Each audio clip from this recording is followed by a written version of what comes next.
A morte é um cavalo seco que pasta sobre o penedo.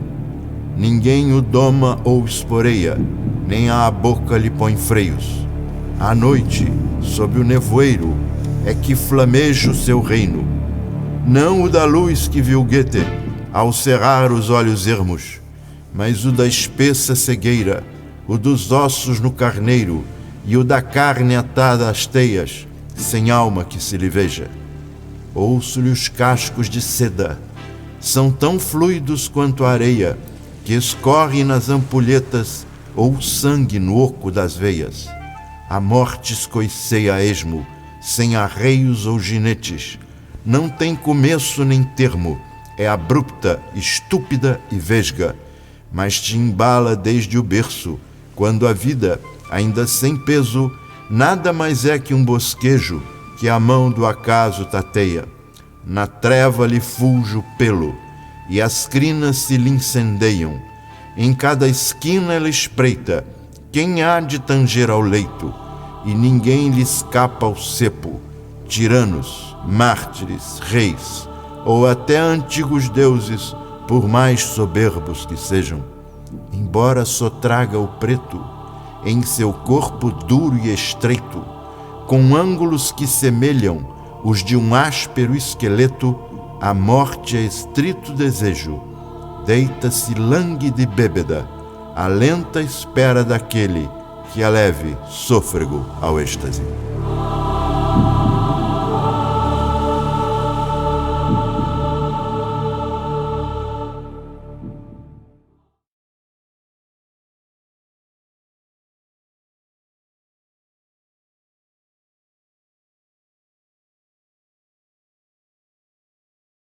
É uma poesia que pensa e que nos obriga a pensar sobre a condição humana e, sobretudo, sobre esse grande problema que é a morte. Que isso é uma característica dos poetas, dos metafísicos. Porque tem pessoas que dizem, isso não tem importância, a vida é isso mesmo, é o dia a dia, é esse... Né? Então esse tema não entra. No Ivan entra como uma força obsessiva, né? Os grandes temas, né?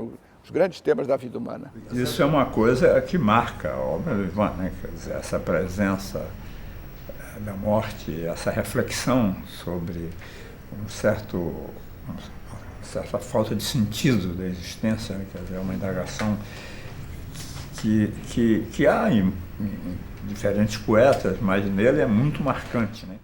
O seu grande tema é a morte.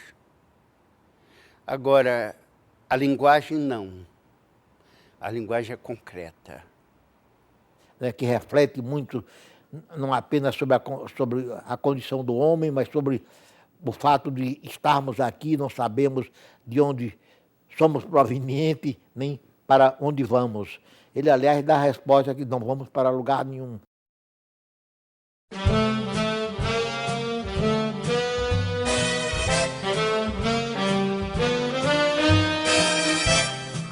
Rádio Globo Rio de Janeiro, uma emissora de O Globo, o maior jornal do país.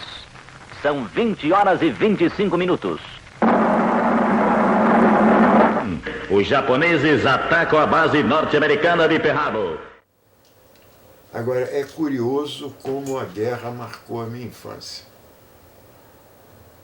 Eu tenho lembranças muito vivas do noticiário de guerra e das providências que tomava o meu pai com relação à remotíssima possibilidade de que um dia a guerra chegasse até aquele quarteirão.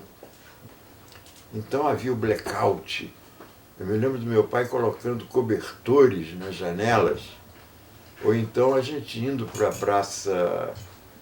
Praça Nossa Senhora da Paz, levar panela velha, parafuso, era o chamado ferro velho, né? O esforço de guerra do Brasil era ferro velho. Era o repórter Esso. Então, uma coisa que, até hoje, quando eu me lembro, eu sinto um certo arrepio, era a última notícia lida pelo locutor Heron Domingues. Ele sempre dizia, e atenção para a última notícia, Stalingrado resiste. Então, durante 8 meses, a última notícia era sempre essa: Stalingrado resiste. Os aliados abrem a segunda frente e desembarcam nas praias da Normandia. Então, quando houve a contraofensiva soviética no leste, foi uma emoção para todos nós, aquele rolo compressor que só foi parar em Berlim.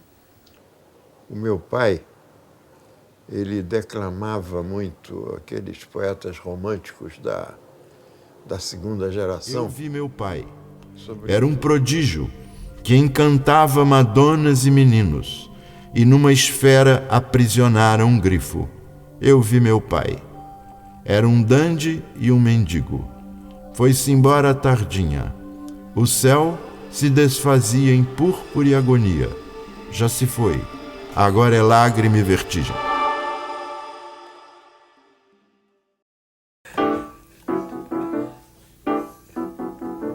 A Ipanema, em que eu vivi, porque eu nasci em Ipanema, mas nessa época Ipanema era o reduto da pequena burguesia, né? Era um bairro pequeno burguês, é a década de 50. Agora, quando veio a década de 60, aí a grande transformação que o mundo civilizado estava experimentando chegou ao Brasil. Foi uma época realmente de uma libertação intelectual, libertação sexual, né? a grande década da libertação sexual, e todos nós, evidentemente, nos favorecemos dessa transformação que vinha lá de fora. Nós tínhamos uma turma em Ipanema, e dessa turma faziam parte pessoas que depois se tornaram ilustres, como Leandro Conder, Rodolfo Conder, Per Jones. Nós, então, discutíamos o que líamos. Ou seja, líamos com uma atenção enorme e discutíamos o que líamos de uma forma, digamos assim, muito intensa, né? Eu fui o único daqueles todos que resolvi fazer medicina, porque naquela época eu estava imbuído da esperança de que a humanidade queria se salvar. E o apelido dele era Ivan Comuna. Depois eu vi que a humanidade nunca quis se salvar. Quer dizer, era uma coisa meio utópica, como foi utópico também o meu marxismo daquela época. Ele não era, pelo menos a meu ver, digamos assim, radical. Pelo contrário. Mas, de fato, entre os 22 e os 26 anos, eu duvido que alguém tenha levado uma vida mais caótica e mais maluca do que a minha. Fomos, nessa época posterior, bebedores intransigentes, por assim dizer, né? Bebia muito, né? E antes de chegar à metade do terceiro ano médico, eu resolvi abandonar o curso de medicina. E então, de repente, o Ivan, digamos assim, se concentrou e escreveu ali na mesa do bar Jangadeiros um poema. Esse poema chama-se O Unicórnio. Eu sabia que não voltaria mais, porque aí o vírus da literatura realmente já havia me contaminado e não havia como retornar. Ele foi escrito de um jato sem correções. Quer dizer, então, é como se ele já tivesse uma personalidade pronta. Há um acontecimento durante essa época muito importante para mim. As domingadas na casa de Nimo Machado, que provavelmente era o maior acontecimento daquele bairro e comecinho da década de 60. Eu conheci o irmão mais moço do Vinícius de Moraes, Hélio de Moraes. E lá pelas tantas juntei uns tantos poemas.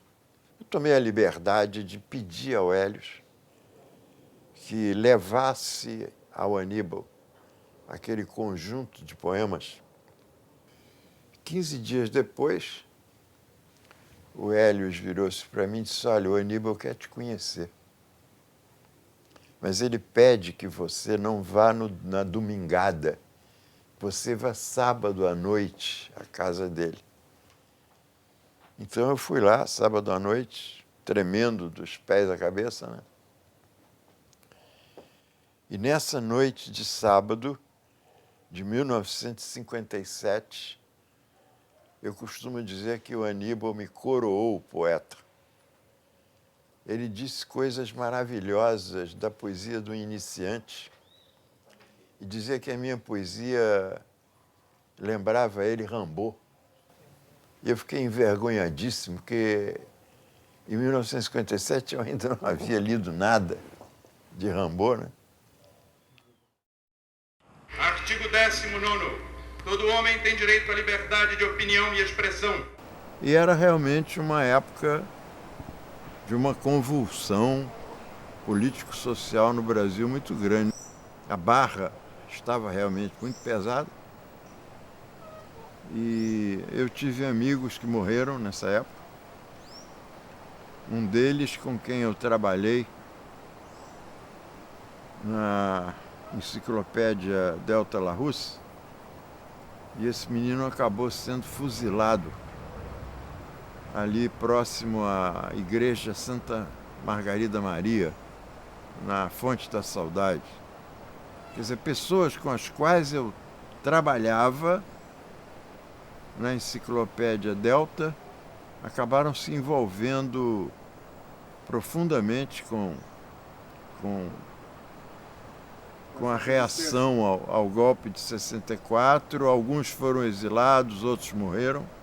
Logo depois eu me candidatei a um cargo que estava vago no Centro de Informações das Nações Unidas no Rio de Janeiro. E quem ocupou esse cargo antes de mim foi o Mário Faustino, 1973, para comemorar 25 anos da Declaração dos Direitos Humanos. E nós, então, acertamos uma pequena cerimônia ali no Museu de Arte Moderna. E, de repente, apareceu o Jardes Macalé e disse: olha, nós gostaríamos de nos associar a vocês, que essa data é muito importante. O Cosme Alves Neto, diretor da Cinemateca do Museu de Arte Moderna, chegou para mim e disse: olha, rapaz, por que você não alia isso? Está havendo uma mostra da ONU. Nessa época, no Brasil, o governo Médici, uma repressão ainda muito violenta, e acabou que a cerimônia da ONU se acoplou, né, ao show desse pessoal da MPB. Estavam lá o Jardim Macalé, Chico Buarque de Holanda. Estava programado que eu leria alguns artigos da declaração.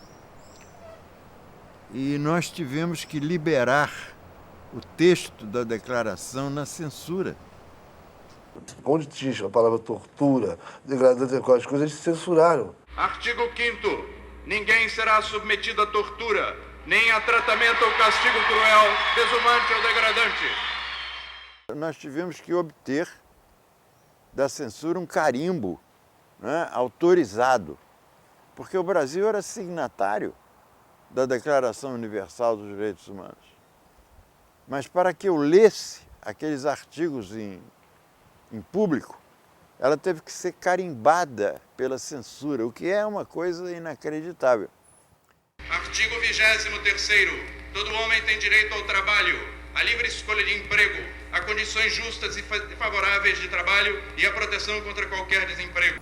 Enquanto eu lia alguns artigos, eram intercalados números de música popular brasileira.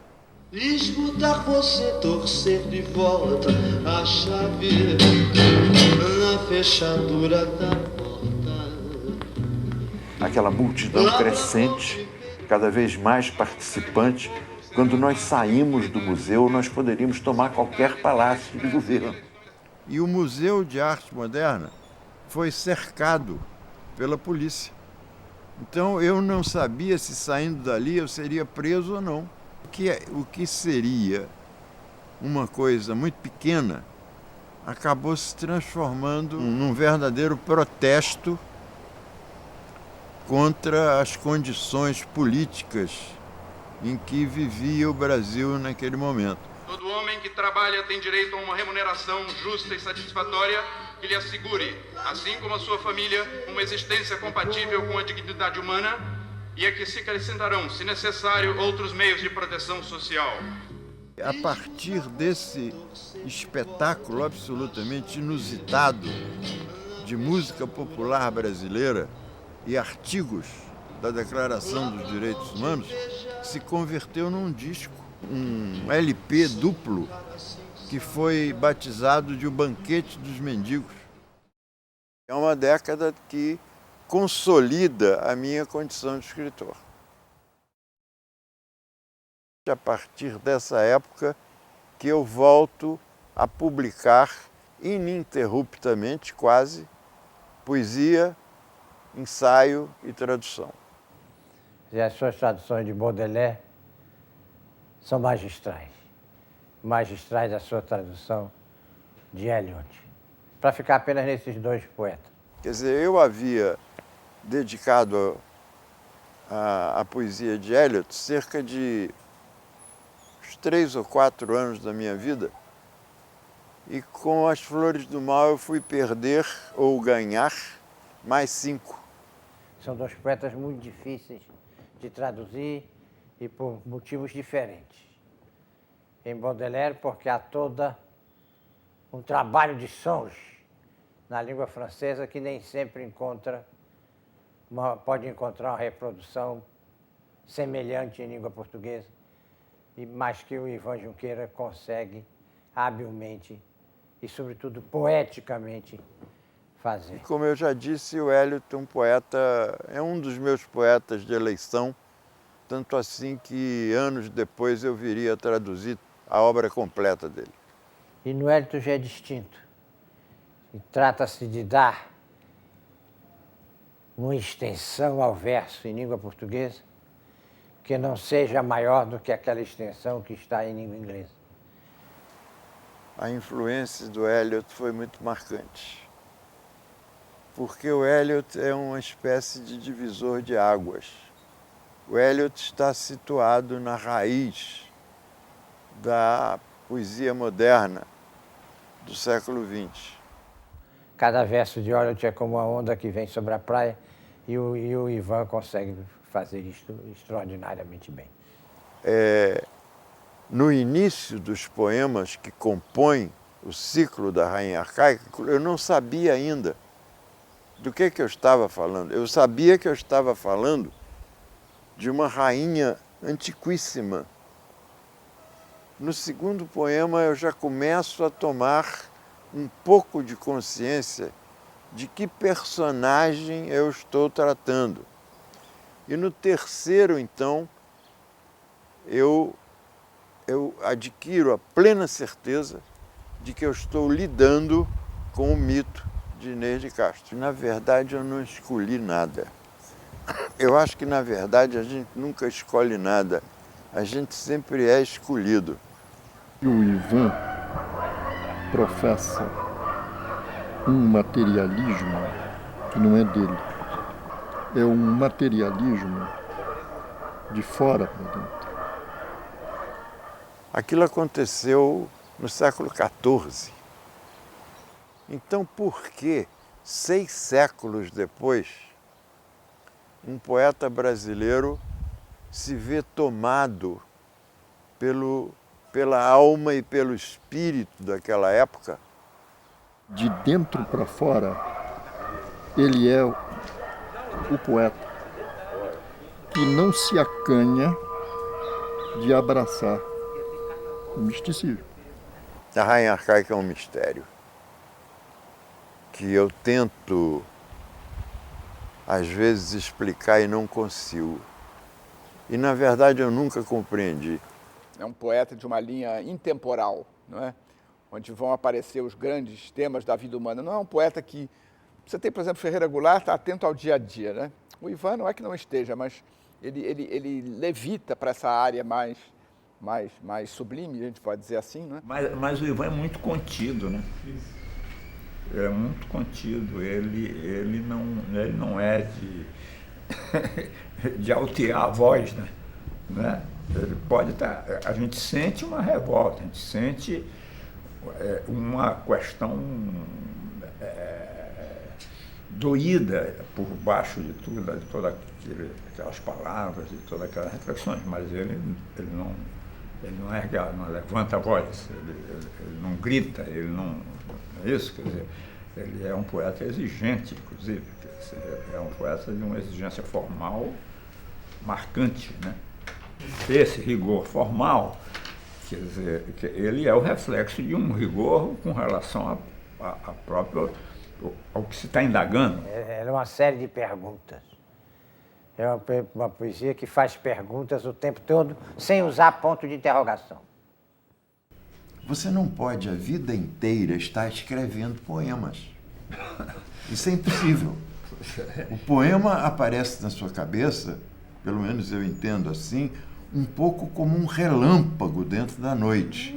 Agora, você viver de relâmpagos 24 horas por dia é impossível. Isso aí, eu acho que é outra afinidade que existe entre nós, é escrever pouco, poesia. Escrever pouco. Porque exatamente por essa visão que a gente tem, você não pode ficar inventando poema pelos cotovelos, quer dizer, porque vai fazer ruim. Esse que é o problema, não tem dúvida. Se você forçar a barra, você vai fazer ruim. Não, agora, o poema que nasce do espanto, o que o Ivan chama de relâmpago, que eu chamo de espanto, esse é o poema legítimo, que vai depender de como você o realiza, mas a origem dele é autêntica, e pode nascer um poema. Você vê, se você vai medir o corpus poético do Dante Milano, por exemplo, é pequeno. São 150 poemas por aí. O Baudelaire escreveu 167 poemas. Flores do Mal são 167 poemas e acabou. O Eliot não escreveu mais de 100 poemas. É verdade. Leopardi escreveu 40. Esse foi exagerado. Só deixou 40. Os poetas costumam dizer, os poetas em geral, não todos, alguns dizem, que sofrem muito quando escrevem. Eu acho que isso é mentira.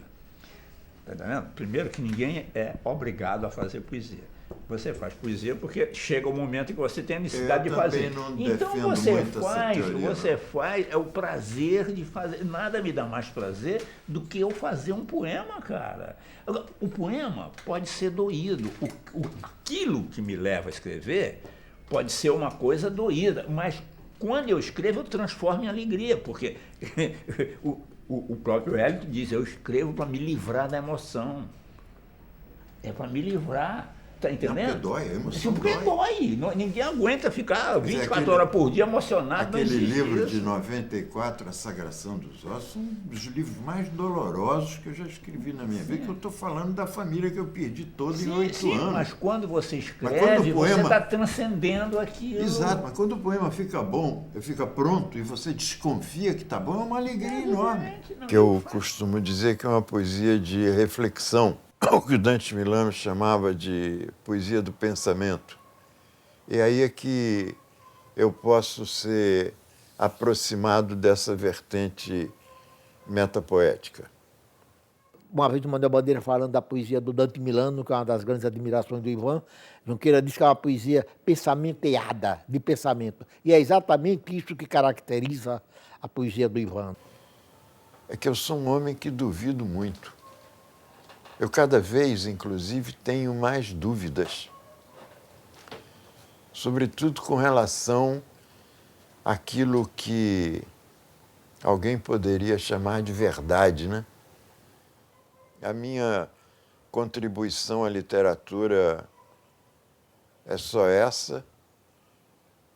E às vezes eu me sinto profundamente fracassado com relação àquilo que eu gostaria de ter feito.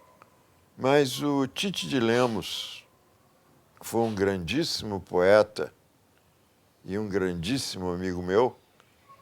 Ele dizia que eu exagerava nessa crítica que eu fazia a mim mesmo. Evidentemente que a resposta final sobre o que valeu a pena ter sido feito por mim, esse juízo caberá muito mais ao tempo e aos eventuais leitores que eu tenho do que a mim mesmo. Recentemente, você viu isso na capa de um suplemento, né? Sim. Uma crítica literária dizendo que a obra literária não pode ser literária. Quer dizer, o defeito... Exatamente. A única coisa que não pode acontecer com o texto é ele ser literário. Se ele for literário, ele não presta. Exatamente. Então, como é que isso é publicado num suplemento literário? E hoje em dia parece que a primeira condição para um livro ser chamado de literatura é que ele seja contra a literatura, que ele seja anti a literatura, que ele se recuse a escrever bem. Quer dizer, passou a ser um estigma de o escrever bem está jogado no lixo sob a etiqueta de um suposto beletrismo, né? É a teoria do intelectual pop. Se é pop, não é intelectual, se é intelectual, não é pop. Você imagina o Sartre cantando Like a Virgin ou a Madonna escrevendo Lettre Lunéen? Mas parece que os suplementos hoje não sobrevivem sem essa mistura. Exatamente. É o que está na cabeça dos editores, né? Agora é um desencanto realmente um pouco fundamentado, né? Que você... eu ando sentindo isso. Não sei se tem aí uma ponta de saudosismo, mas eu acho que não. Eu acho que não. Inclusive hoje, o Sequinha haverá de concordar conosco, a crítica que vale a pena é a crítica que está na universidade. Você não tem mais. Né? Sem dúvida. Porque você não tem grandes escritores escrevendo sobre literatura nos jornais. Claro. Esses textos hoje são assinados ou por curiosos ou por jornalistas que querem se aproximar da literatura. Agora, eu tenho a impressão, não apenas os poetas, mas os artistas de um modo geral, quer dizer, o artista é um egocêntrico, o artista é basicamente um vaidoso. Ele precisa dar repercussão na imprensa, nos meios especializados daquilo que ele está fazendo. Então eu atribuo um pouco a essa necessidade de reconhecimento imediato esses casos de adesão à moda. Também, concordo plenamente. Porque você, por isso é que você, né? Provavelmente Sequim também, nós somos chamados às vezes de neoconservadores. Quer dizer, não tem que neoconservadorismo nenhum. É o grupo do Bush, filho do... Eu estou muito atento ao meu tempo, eu leio jornal. A primeira coisa que eu faço depois de tomar um gole de café é ler jornal. Então eu estou atento ao meu tempo. Agora, eu não preciso ficar datadamente preso ao meu tempo. Você não precisa ser infiel a você para ser fiel ao seu tempo. Os temas da poesia são infinitos. Evidente. A minha poesia é caracterizada por um sistemático cultivo do verso medido. Mas é que eu não me sinto preso no verso medido, eu me sinto inteiramente à vontade. Uma vez escrevendo sobre os sonetos de Odilo Costa Filho, eu dizia isso, ele é cativo, ele é livre porque é cativo. Porque se move absolutamente à vontade dentro de uma determinada medida métrica. Se eu não me sentisse, entendendo, à vontade, você não faria dentro da medida métrica, eu não escreveria. E também quem me critica se esquece de uma coisa: o poeta mais medido da literatura brasileira é João Cabral de Melo Neto. E ninguém o chama de conservador. Ninguém o chama de conservador. E é totalmente metrificado regularmente, com rimas, né? Eu não vivo com questão nenhuma da imortalidade, porque eu sou mortal. A imortalidade está é especificamente e estritamente ligada àquilo que você produziu e que vai durar depois de você. É a única maneira que eu conheço de alguém se fazer imortal. E nos últimos poemas ele já adota também uma outra vertente ligada à proximidade da morte. É a questão do tempo de vida.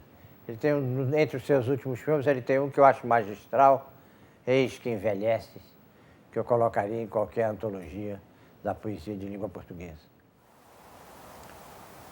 E a morte continua sendo para mim um impasse muito grande, muito agudo, porque eu até hoje não consigo acreditar numa vida depois da morte.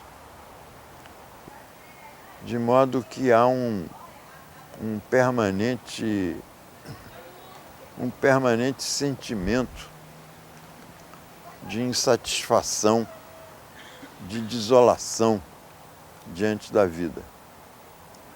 Isso é terrível quando você não acredita numa vida posterior à que você levou aqui.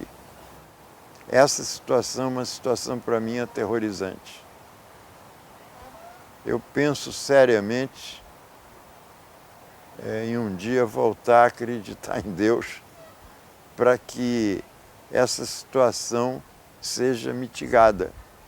E eu não consegui até hoje alcançar esse estágio fabuloso que é o de me entregar inteiramente a uma crença que venha do coração. No entanto, se você observar melhor, essa preocupação com a morte revela, na verdade, uma celebração pela vida. Eu adoro estar vivo. Eu não queria morrer nunca. Eu conheço o Ivan há cerca de 20 anos e o nosso primeiro contato até é curioso, porque certo dia eu retornei à minha casa e na secretária eletrônica lá estava um recado de Ivan Junqueira me parabenizando pelo desassombro com o qual eu havia escrito uma resenha fazendo certas restrições a uma figura da poesia brasileira muito louvada, né? Mas de uma eficácia estética pelo menos duvidosa. Sim, quer dizer, a amizade é um mistério. Ninguém sabe por que determinada pessoa se liga a você e você a ela. E posso dizer que tivemos uma amizade instantânea, quer dizer, as famosas afinidades eletivas. Nós temos muitos aspectos em comum em relação à poesia, em relação à arte e de personalidade também, quer dizer... Foi uma convivência ótima, o Ivan é um excelente camarada. Nós participamos juntos de 3 diretorias da academia, mas a gente tem de aguentar do Ivan uma coisa: a mania de doença. Claro, ele está anêmico. Está tomando remédio para... Ele está com cerca de 3,5 milhões de hemácias. Perdeu muito sangue. Goza de excelente saúde, mas quando se pergunta como vai, ele geralmente fala de 1, 2, 3, 4, se nós deixarmos 5 mazelas. E não tem nada disso, tem uma saúde de ferro. Mas é um hipocondríaco dos mais completos e acabados que eu conheço. Uma coisa muito característica dele, às vezes chega a ser engraçado, né? Um homem tão fino, tão sábio, né?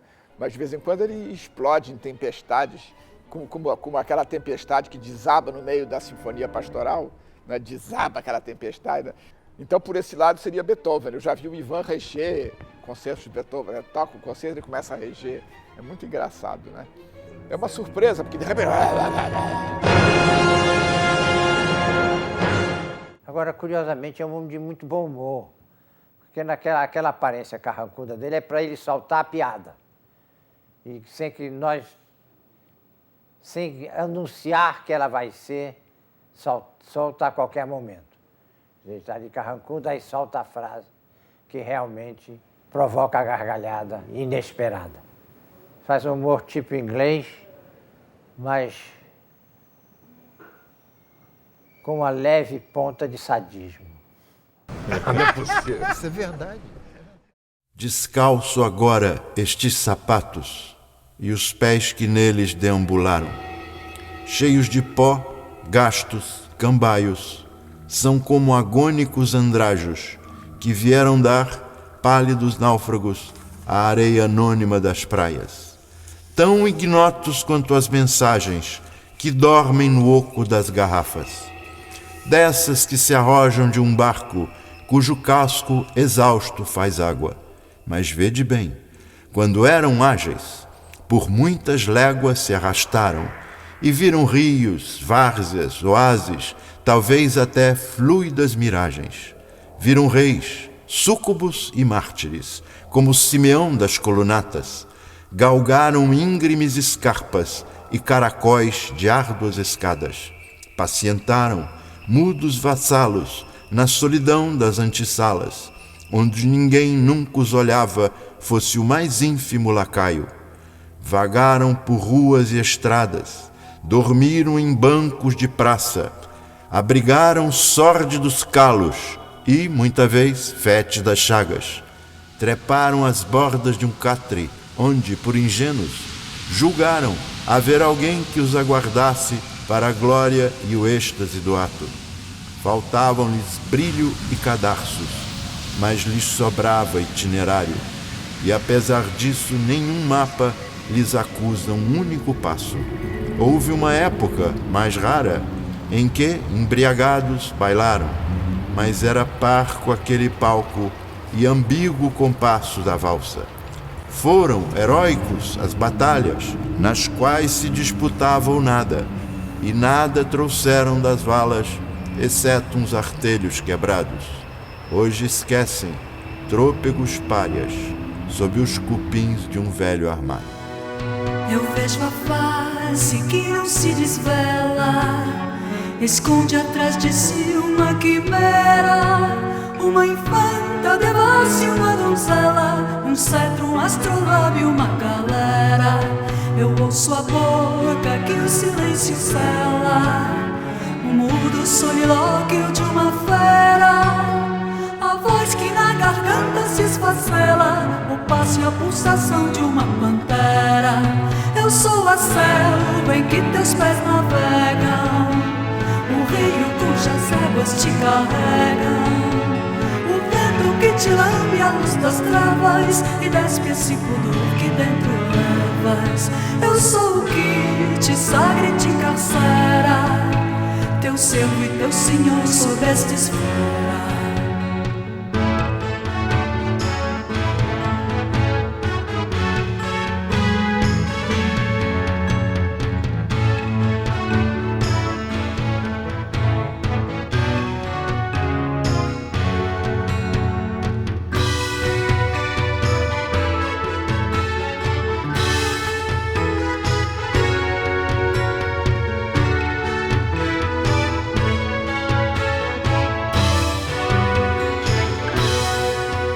Vejo a face que não se desvela, esconde atrás de si uma quimera, uma infanta devassa e uma donzela, um cetro, um astrolábio, uma galera.